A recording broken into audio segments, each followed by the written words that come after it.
My name is Andreas Christensen. I'm captain on board for the moment. I've been sailing here on King Seaways for 5 years now, since we started with the ship on this route. On this boat we have a new BMW motorcycle, the K1600GTL with 6 cylinders. I think the ship should have more cylinders. Yeah, we have 4 engines. We have a total of around 25,000 horsepower. 4 engines clutched into 2 propellers, so we can run 2 propellers independently. It's good when we're maneuvering.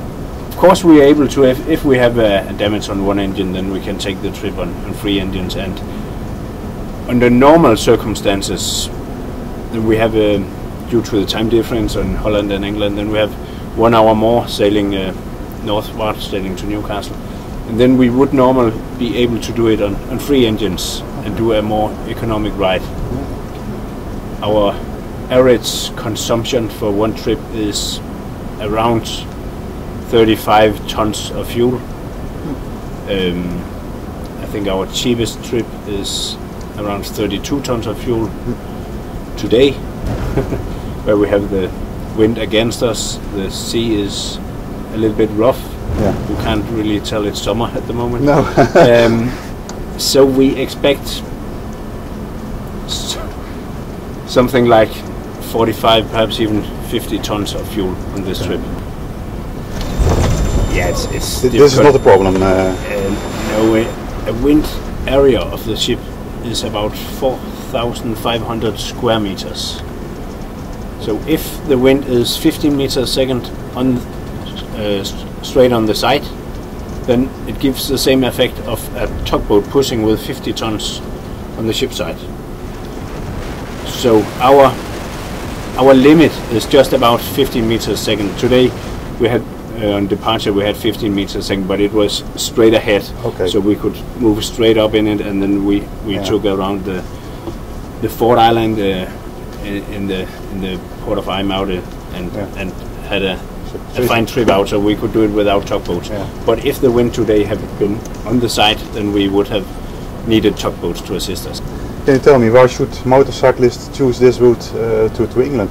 What we have done now is motorbikes is in one lane. They're separated to a certain amount of motorbikes, but as long as we are less than 100 motorbikes, which we are 95% of the times, then they're separated in one lane in each side. They have good space and they're not parked together with all the cars. And that means they have all the time they need, because what we experience is motorbikers need time, and they take time to make the equipment ready.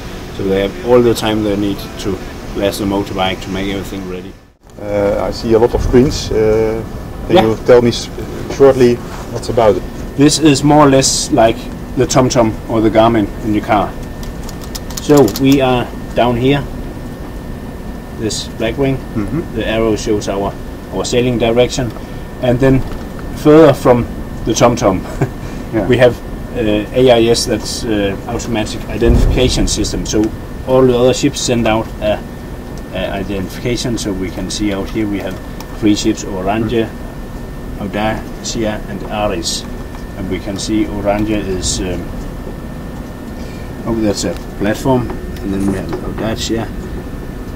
This is other type of ship restricted in maneuverability. She's 225 meters long and 32 meters wide. We can see the CPA, closest point of approach, 3.5 nautical miles. That means we'll pass her 3.5 miles away. At the moment we're doing a speed of 16.5 knots. That is due to the wind, because we are running 4 engines now, and we're actually running full speed. So if we didn't have any wind at the moment, we would do just about 20 knots. Yeah. Because of the wind today, we can also see the wind here, so it's just about 18 meters at the moment. Because of the wind, we've chosen today to go straight to the English coast and go upward, instead of our normal route, which is the one you see up here. Right now up here the wind is 3, 4, 5 meters a second higher than here, so it's more than 20 meters a second up there. The other one we see over here is a radar. We have a ship doing speed over here, that's why she has the purple line, so we can see from her vector what course and direction speed she's doing. Number 64 is doing a speed of 16 knots and she's now in a distance of 13 nautical miles. Engines, you can see all 4 engines are clutched in, we're full ahead. At the moment we spent 152 liters of fuel per mile. Our normal economical speed would make us spend something like 120 liters per mile, so this is it's a lot more. This is not very good for the economy. No. But we have to think about the passengers as well, so even though we are doing full speed now, we will be about 1 hour delay tomorrow. Okay. Also we have the bow thrusters, we have 2 bow thrusters, we have about 2500 horsepower in the bow. Bow thrusters are a thwartship propeller, which make the ship able to move sideways. Here we have the automatic pilot, so at the moment we are steering 276, so if I want to turn the ship, I just push down the button, go to 270, then we can see up here that the rudder is turning out. Okay. Going port 10, port 12, and then we can actually feel if you're looking out, then you can see that the ship starts turning. You can see we are in the yellow area where the wind is just around 15 meters a second on the forecast. It seems like it's a little bit more, but the good thing is we can see that in an hour or two we are actually in the green area where it's less wind, 13 meters a second, and then we can see the whole idea about getting over here, where we will follow the coastline. You have to take this route very often?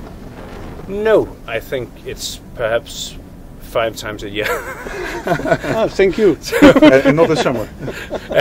I think it's first time we do it in July. Yes. Thank you very much for this interview. You're welcome.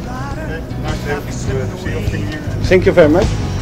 Love may still exist in another place, riding on the cover of a helicopter blade. Flames are getting higher in effigy.